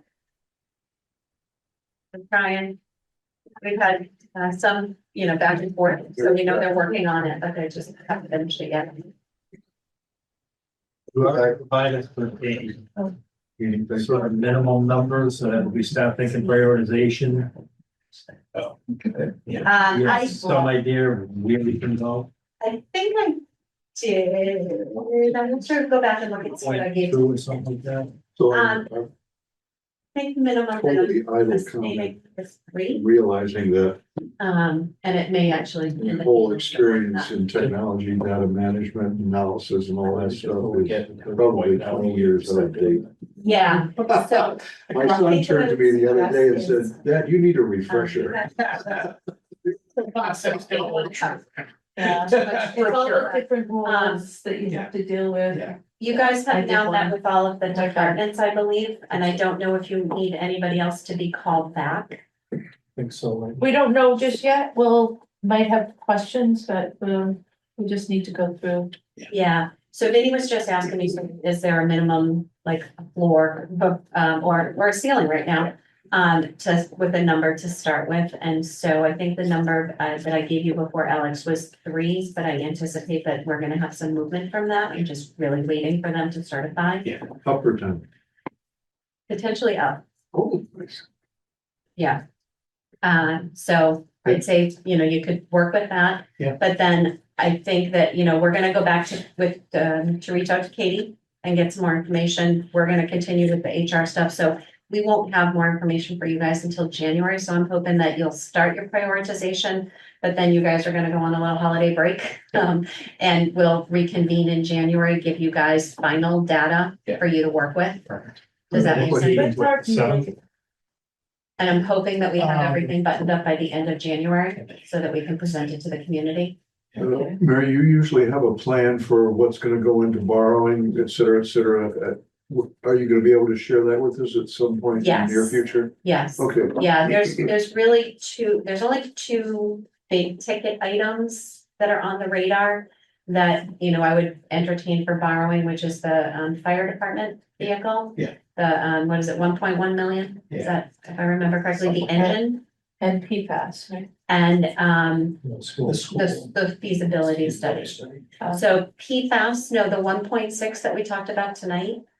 The 1.6, we would more probably for right now, use retained earnings. Okay, Because we know that the bigger priced, PFAS construction is going to be borrowing. all right. And we're also gonna try to apply for, I hope you guys are working with Apex to try to get on the intended use plan. Again, Yeah, and well, try it's to, not due till July. I already reached out to him, yeah. okay, good. So that would be really, critical is to determine whether that's gonna be 0% financing available or whether it's gonna be conventional borrowing and how much we're gonna need. So that's why I'd say for this one, we'd probably do retained earnings and try to put this, design and engineering part to bed. And then we look at permitting and construction for borrowing. Right, and Does the that- file I sent to you updates, because we will have to start design of plant number 2. Request that the 27 annual town meeting. So I added that forecast and start showing design costs. Yeah, so we're gonna, we'd be looking at, again, we'll be looking at borrowing for the big component of the PFAS construction. That second phase, if you will, is gonna be dependent on what we generate for retained earnings with the new rate structure. Okay, Okay. There's a lot of moving pieces. Okay. Yes. Does that timeline sound okay to you? Yeah, for sure. Okay. Yeah, perfect. thank you, Thanks, Mary. Okay, Yeah, thanks, appreciate it. guys. Thank you very much. Have a good night, and if I don't see you, have a very happy holiday. You too. I know. It's gonna be here before you know it. 8 days. Oh, can we put a 1 in front of that? Yeah, right. All right, take care. All right, we need to get through a bunch of minutes. So I spent around, I don't know, 6 or 8 sets of minutes. There were some from the beginning of the year, that agendas got posted for us to attend other committee meetings. So I just don't know. But with that, I've never done meeting minutes for that, because We never have. But is it really just to say we were there, but we didn't speak on behalf? Are you supposed to, if there's two or more people you're required to? Yeah, Yeah. Yeah, so but if you're making a decision, I mean, well, it's, yeah, the open, there is a, I think a caveat in the, My wife can't go to a Christmas party with two other school committee members, because that's a quorum. you just can't talk about, you can have a, They literally won't go to the same party. that's a different issue, Yeah. like. Not because of that. because they will talk about it. Yeah. Yeah, you I just think, can't. I think it's deliberation. So Deliberation. it's deliberation's the key word. And you can't vote on anything that's gonna actually happen, so. Right. So, You need a quorum for that. and there's, I know at least I just couldn't tell who was online for some of these meetings, so. I don't know if people remember, but there was, we posted to go on January 9th of this year to the FinCom meeting Yep. that they talked about an override budget. Does people remember if they were there or not? I was there, I thought, I was There. not, and I was at the 128 meeting. okay, so I'm gonna deal with the 1-9. Okay, so Candace, you were not. Andrew was not. I don't think Adam was there. Ling or Karen. Do you remember if you were at that 1-9 meeting? I think I was. Was that at the senior center? It was the big one at the senior center. It was FinCom, Board of Selectmen, School Committee, us. Yeah. We We were in the audience. We were there, but we weren't seated at the table as participants. We were just in the audience. Correct, oh, I was there. okay. We were not sitting together. I know we were all like spread all. I over. remember that, yeah, Okay, I'm trying to think who else was there. Frank, you were there. yeah, I know Frank was sitting close to me. I think Uh, Lynn was there also. What was that? I do think that Ling was with us. Okay, all right. I don't remember seeing Beth there though. I don't think Beth was there, and I don't think Adam was there. Vinny, do you remember if you were there? I was there. Perfect, okay. All right, so I'm gonna go with this group. Okay. So myself, Frank, Candace, Karen, Vinny, Ling. Can I get a motion to accept the minutes as presented? Move to, Second, All those in favor? Aye. Aye. Let's 128. save that and I'll open. that was the CPC. Discussion, 128 was a meeting at, oh, never mind. it was at FinCom where I presented the Article 6 budget. I was the only one in person. I went back and watched the meeting. I just don't know if anyone was online. No, No. Guys, I'm gonna hop off on this. I obviously was not a part of this committee. Still, Tyler, would you mind holding on? Because we have some from this season that we need to approve as well. That's fine. That's Oh. fine. We're here for the early ones. That's right. Yeah. Tyler, feel free to you jump you on. got more important things. to Yes, do. yeah. Thank you. Good All night. right. Sounds good, guys. Take care. Order the pizza. Okay. Thanks. All right. Does anyone remember being online for that meeting? Because I don't think anyone was in the room. 128. 128. I No. have, my notes here say no notes. Okay, perfect. Okay. All right. I think it was just me. I remember. I remember you asking people whether they would attend or not. Yeah. They Had it on the calendars. sound to silence. Yeah. Okay. All right, so we don't really technically need minutes for this, because we didn't have a quorum, but I'll, You'll move to approve Yeah, yourself well, and second. hit second and I'll vote and I guess we pass these ones.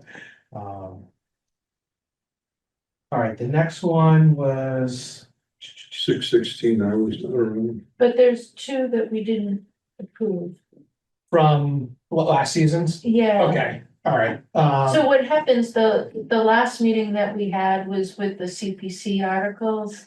I sent out the draft. But we never. Was that the approved them May- Because that was our last meeting. I was Is that trying May to look, 27? it's, I had sent you the notes. It was in the original, let me see. Oh, yeah. Oh, it's from.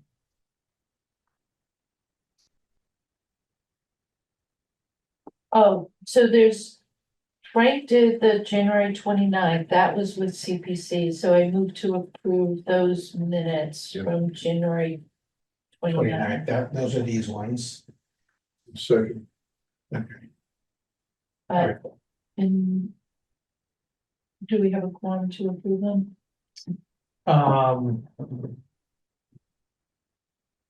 Is this them up there right now? Is that the minutes we're talking about? Yeah, Karen's here too. yeah. Okay, All right. We have a motion and a second. All those in favor? Aye. so Vinny, you wanna count who's on there that said aye? One, Well, Adam's not there, so you got Karen, Alex, Frank, Andrew, you and me. so is that? That's quorum. 7, 1, 2, 3, 4, 5, 6. 6, so that's motion carries Yeah. 6-0-0. Yeah. Hmm.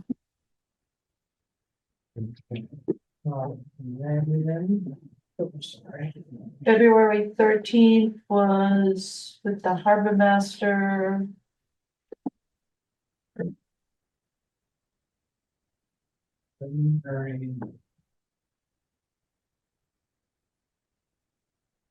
February 13th. Yeah. Okay. And something's highlighted, because I wasn't sure, just unhighlight it. I wanted to.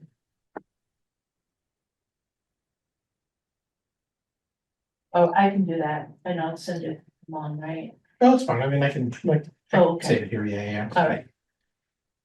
All right, I move to approve the meeting minutes from February 13th. Second. Okay. All in favor? Aye. All right, so would be me, Frank, Karen, you, 4-0-0. Is that Well, and it's a, the quorum from last year? Yes. yeah, Motion carries 4-0-0. All right, and then, May 27th, I think that's, Like, was that? I don't know. yeah. Oh, Conservation. Fees,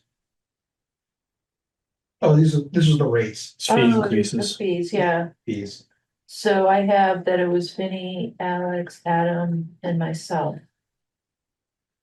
So I have, Oh, and Lane, Andrew, Karen. Yeah. And Mike. Okay. I move to approve the meeting minutes from May 27th. can I get a second? Second. All right, all those in favor? Aye. So the motion carries 5-0. 5-0-0. Yeah. Yeah. All right. All right, so then there's this special town meeting on the 16th. Do you remember who was in attendance? I was I have a there. list here. Alex, Frank, Candace, Beth, Karen, Vinnie, Lane, Andrew, Adam. Which will come in the meeting article.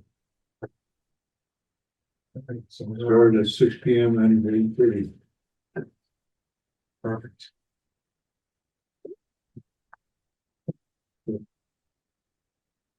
I'll make a motion to approve. I'll second. All right, all those in favor? Aye. Aye. Motion carries.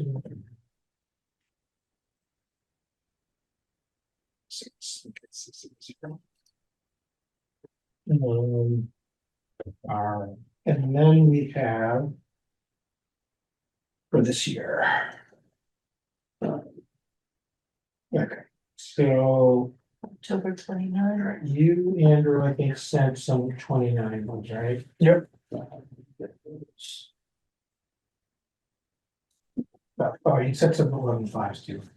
Yeah, there's, you've developed the 29. And I'm still going, I just finished 11.5 tonight. I sent you those earlier tonight. Okay, Email. I got those. It was a tough one with the, I had to go back and view it. There's no video.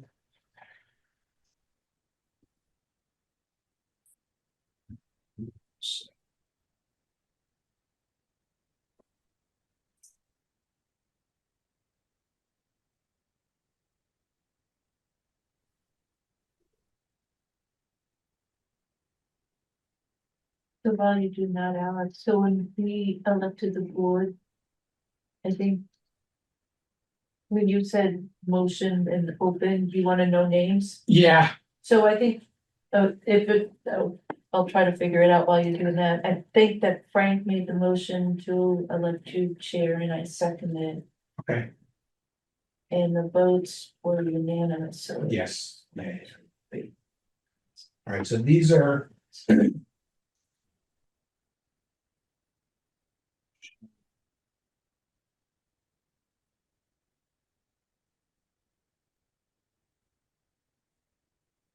You have to put that in all of those. And the vote was 8-0. Yeah, For who seconds and everything? I tried We to. try to, Yeah. yeah. vote was 8-0. Or did you abstain? No, And um, then I think for Frank, Karen had made the motion, I seconded.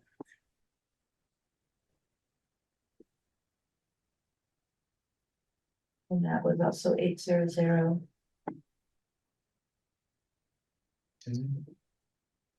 And I don't recall who made the motion for you. I don't remember. I said I'll do it. We were talking about AI. I know it was unanimous.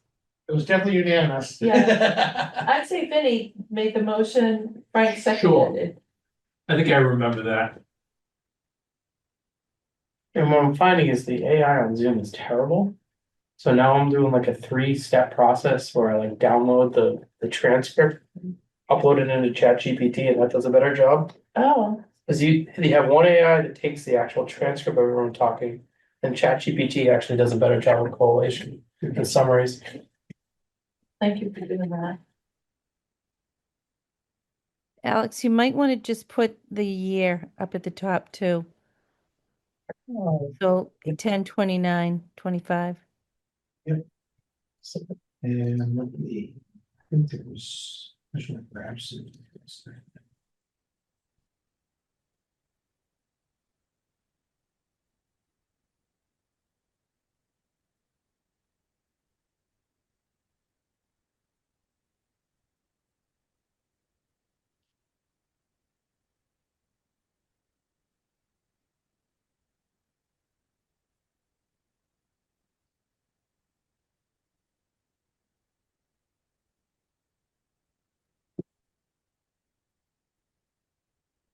All right. I think we got. Yeah, I'm good to approve the meeting notes from October 29th. Second, All right, all those in favor? Aye. Aye. I The motion carries 6-0, just in case that's. Yeah. I think it's good that we say that out loud. Yeah. All right, November 5th. So will I now need to, like, will this now have to take all these separate votes and then put in the next group of minutes? Well, all these, these Yes. votes will have to go. Yes. Yes. Yeah, Yeah. Um.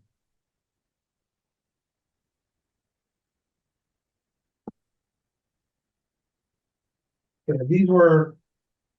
Did 11.5, did you have to handwrite these or were these all, maybe AI? well, a little bit of both. Okay. But it only took half, didn't get up to the IT department. So I did the IT department, that's why I was sitting there.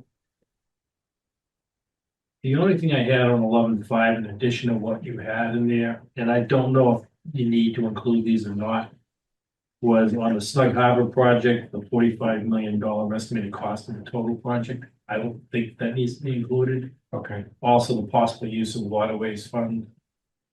But those, they're not critical minute items, so I don't. I guess in general, my question for everyone is like, what? This, you get the summary off the. You get the summary but like, what exactly do you want to see in this? Because there's varying levels of detail I here. definitely want to see all votes. All Yeah. votes, 100% all votes. Yeah, so I think the requirements are the time of the day, who attended. All votes, like motion, second, Yeah. results of the votes. And then I think the details are up to us on what we wanna put in there. Right, There's no sort of standard. And with our meetings being recorded and posted to the website now, like I think the meeting minutes can be just a nice summary. Or should be just a nice summary of. Yeah, We discussed I used to this. do minutes at Fidelity for a lot of committees. I always went by the minimum. Yeah. Capture anything that was discussed, but you don't have to get into the specificity of the discussion. Really, Yeah. right. but And, you know, and I attach the documents if possible too. Like if somebody's given us a presentation, you can always attach it versus having to write things out. And it makes for a good record, I think. We discussed HR systems. They're looking at these three ones. I wouldn't even get into that level of detail. I would just we should ask Jeannie to send us this. Yeah. And it can be, we had a discussion, questions were asked and answered.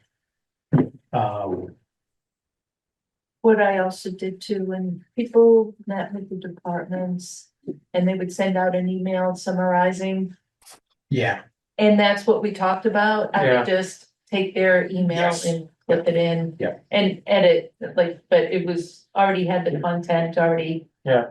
Typed up but if the transcript derives, I'd cut out a lot too. Yeah. All right, so we have the minutes from November 5th. I move to approve. second. So we are here.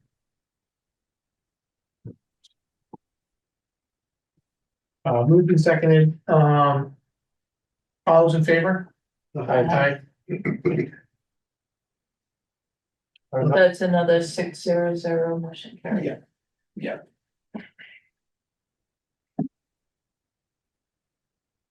I know I'm missing one from you, the three you asked me, I haven't gotten to yet.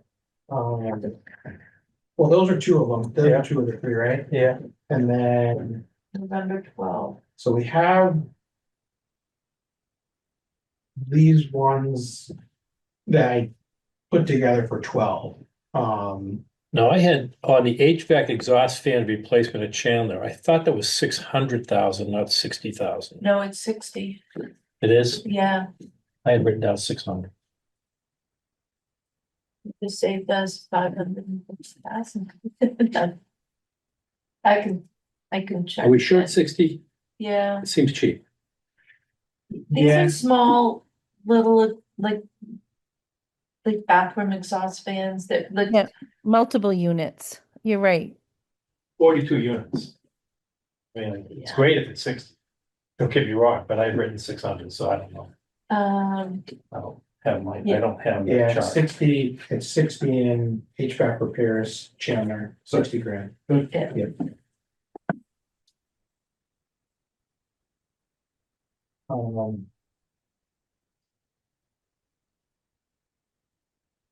Okay, move to approve the minutes of November 12th.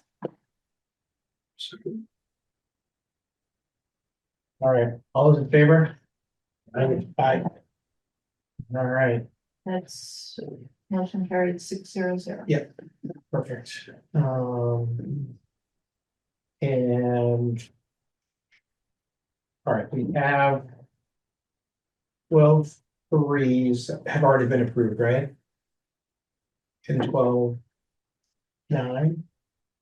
I don't, I think we have November 19.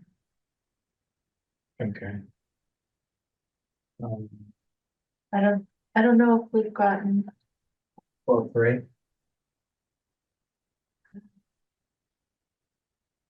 Yeah, we have this. so we have the 19th, December 3rd. December 9th, so we have 1, 2, 3, 4 meetings. Right? I have November 19th. Yes, yeah, we need the 9th. December- So we have the 19th. Those were these ones. Beth did those.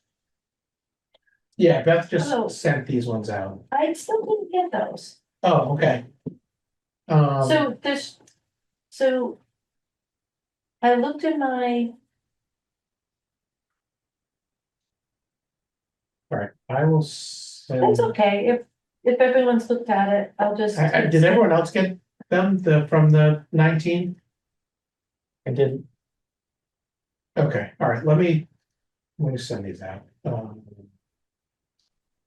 Okay. Sure, it's fine. And then the ones you sent out was the December 3rd, right? Yes.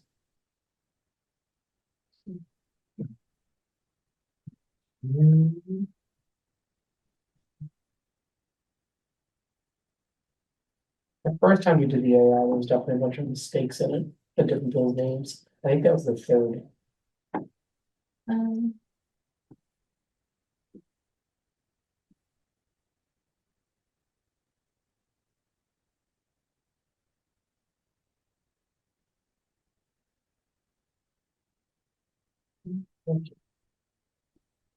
So the 19th. And I'll send December 9th as well.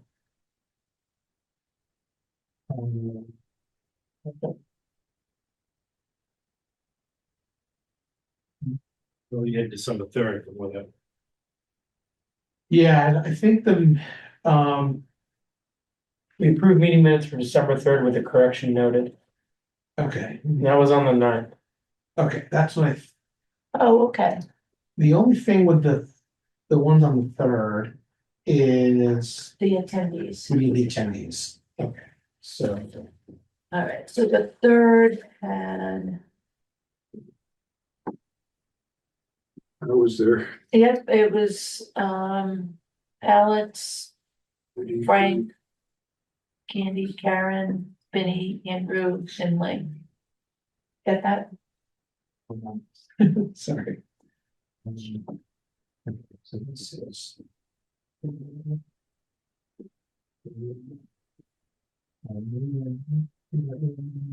12-3, we were here. Yeah, 12-3, we were here. In November, we got stuck in. Yeah. Okay, sorry, members present.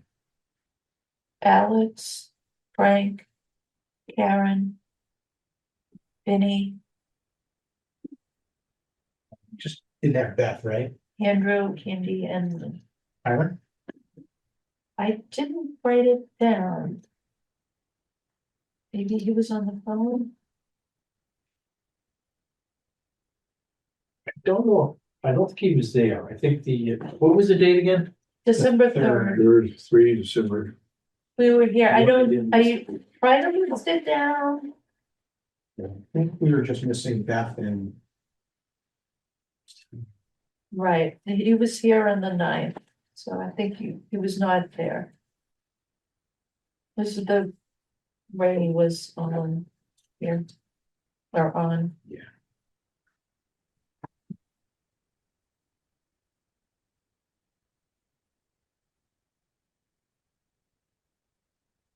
So do we need to reapprove the 3rd? Or, Yeah, December 9th, we approved the 12-3 minutes. yeah, we just didn't have everyone.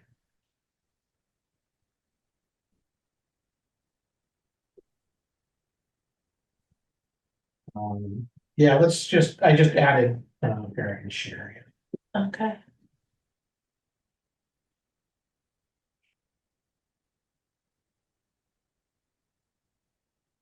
Yeah, these are the minutes we approved. I just added the background data. okay, I move to approve the revised meeting minutes from December 3rd. All those in favor? So motion carries 600. Perfect.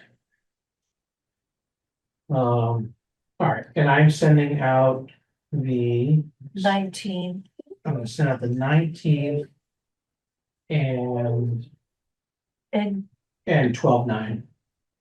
yeah, Perfect. well, 12/9 was issued out. Oh, they were? Andrew, you Yeah. sent them, I had comments Oh, on it, got it. so I don't know if, 12/9 was sent out. Okay, let me, all right, so let me bring up. All right, let me bring up 12/9. so I think I only sent it to Andrew when I sent it.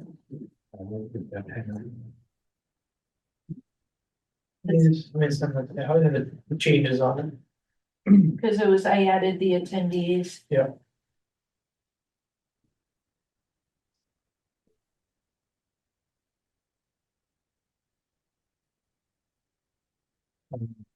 I think that one, we were back in the mail room, right?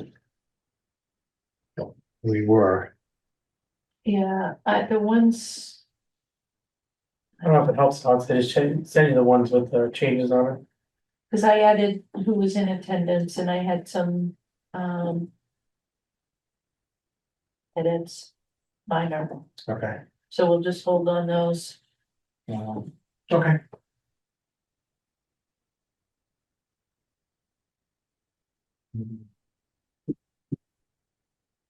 All right, so we'll go to 10/9 the next meeting. Yep, the Okay. 19th, November 19th, December 9th, Okay. or do you have them already updated? I have the ones with changes, December 9th, I just sent it out All right. with the changes on All it. right. Oh, okay, All right, give me 1 second, I can.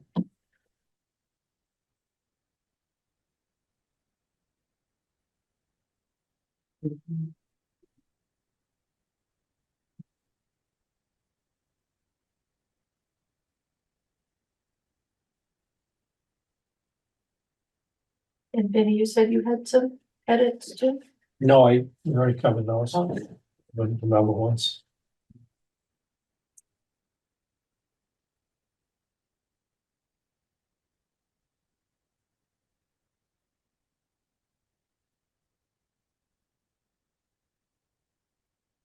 Vinny, I'm glad you and Jeannie have experience with HR systems.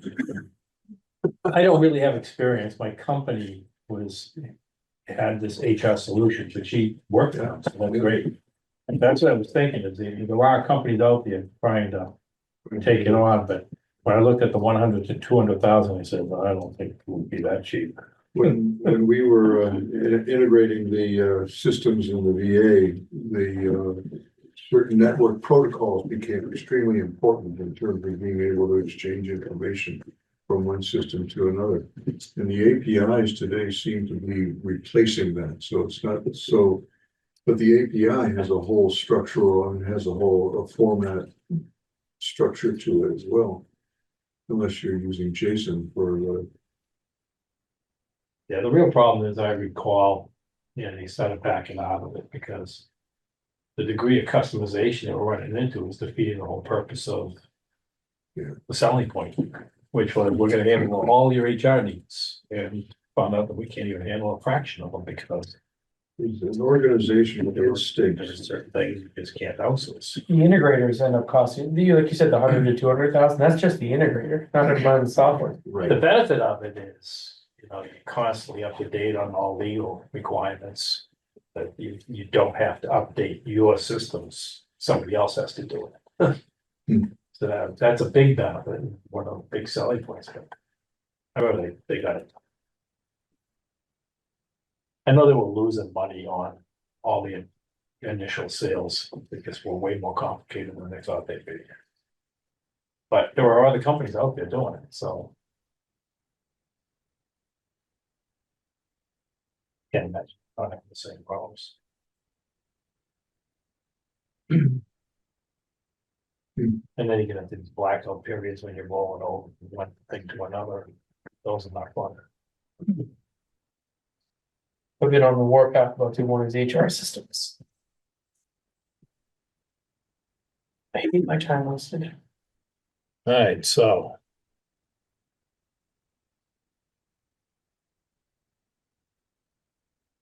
All right,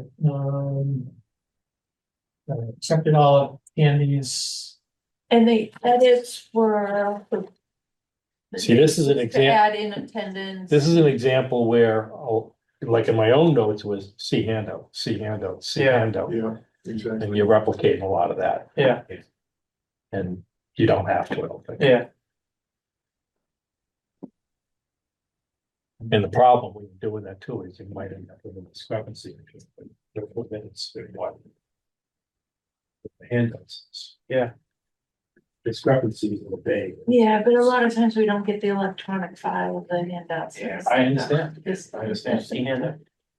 All right, I move to approve the edited meeting notes from December 9th.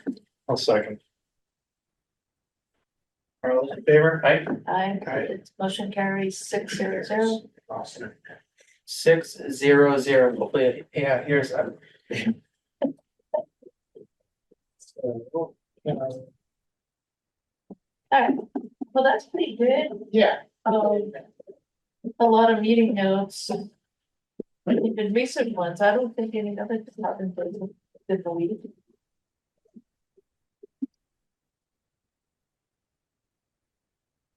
Do we know who asked for these? I have a guess. You have a guess. Yeah. One person. It's when you share the guess. Well, let's adjourn the meeting before we say, Okay. but are we gonna do anything with the prioritization? We can start to if you want, or we can wait till January. My plan was to start to prioritize tonight, but I unfortunately had to deal with all sort of the meeting minutes. I don't want to keep people Well, do terribly long. you have the updated Excel spreadsheet? Was that attached? I can send it out. I can send out. Yeah, I'm waiting for to see that, your beautiful spreadsheet you did Okay. last. Yeah. Cause then I could look at it separately and start thinking about. Yeah. The full list and. Yeah, but let me just go double check and make sure. It's jives with what's in ClearGov, because I think the last time I pulled the data was. Let's see. Yeah, November 5th. So let me just go. So our next meeting is the 7th of January, I think. Yeah, I think that's right. We're not meeting between the holidays, right? No, yeah, we'll pick up, yeah, I'll be January 7th. I'll be a newly minted 70-year-old. Oh, happy birthday. Yeah, January 6th. okay. So it's nice to- Famous date, there's so many things these days. I have a conflict for the 7th. Okay. but, All right. All right, yeah, I'll shoot out the, the Excel spreadsheet. And yeah, I would say. Take a look at it, start to think through things. I think Mary talked about the two big ticket items. The school, feasibility study and the fire engine. Oh, yeah. And whether, Feasibility. whether we want to try to squeeze that into free cash or debt finance those, or, so start to think about those types of things. If we don't borrow. It's all fine. Yeah, absolutely, yeah, yeah. Yeah, All right, I'll make a motion to adjourn. At 8:08. Yeah, 8:08. perfect. Second. I have a quote from one of the All those public. in favor? Aye.